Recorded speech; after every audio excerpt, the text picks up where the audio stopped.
అందరికీ welcome to Mouni life vlogs. ఎలా ఉన్నారు? మేమైతే సూపర్ ఉన్నాం అనమాట. మా చిట్టి తల్లి అయితే చాలా మంచిగా ఆడుకుంటుంది.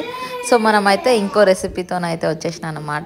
క్యారెట్, పొటాటో, ఇంకా బీట్రూట్, కొన్ని టమాటోస్. సో కిచడి అయితే చేస్తున్నాను నేను తనకి. ఇలాంటి ఫుడ్స్ అనేవి వాళ్ళకి ఇస్తే వాళ్ళకి వెయిట్ గెయిన్ అవుతారన్నమాట మంచిగా. ఇంకా మనమైతే వాళ్ళు తినే ప్రతి ఒక్క ఫుడ్లో అయితే ఘీ అయితే ఇంక్లూడ్ చేయాలి. సో జీలకర్ర, ఆవాలు అవి కొన్ని కొన్ని వేసి,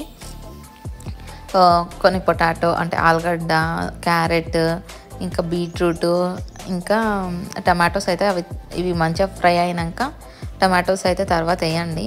ఇవన్నీ మంచిగా ఫ్రై అయ్యి మంచి స్మెల్ వస్తుంది అనమాట. మనం ఘీలో వేపుతాం కాబట్టి. రైస్ అయితే నేను ముందే నానబెట్టుకుంటా, రైస్ పెసరపప్పు వాష్ చేసుకొని.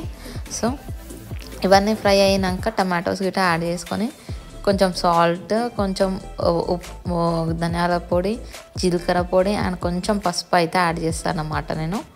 ఇవన్నీ యాడ్ చేసి వాటర్ అయితే యాడ్ చేయండి. ఇది మంచిగా కుక్ అయ్యి కిచడీ లెక్క అవుతుంది అన్నమాట. ఎంత బాగుంటుంది అంటే టేస్ట్, వాళ్ళు అసలు కాదు అనకుండా తింటారు. మా చిట్టి తల్లి అయితే చాలా బాగా తింటుంది. సో మీరు గిట్ట ట్రై చేసి మీ పిల్లలకైతే పెట్టండి.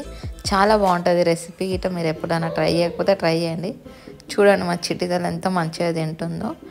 అండ్ తను ఏది ఉన్నా అసలు కాదు అనకుండా తింటూనే ఉంటుంది అన్నమాట. అండ్ మంచిగా ఆడుకుంటుంది. సో మీరు గిట్ట ట్రై చేయండి. సబ్స్క్రైబ్ అయితే చేసుకోండి.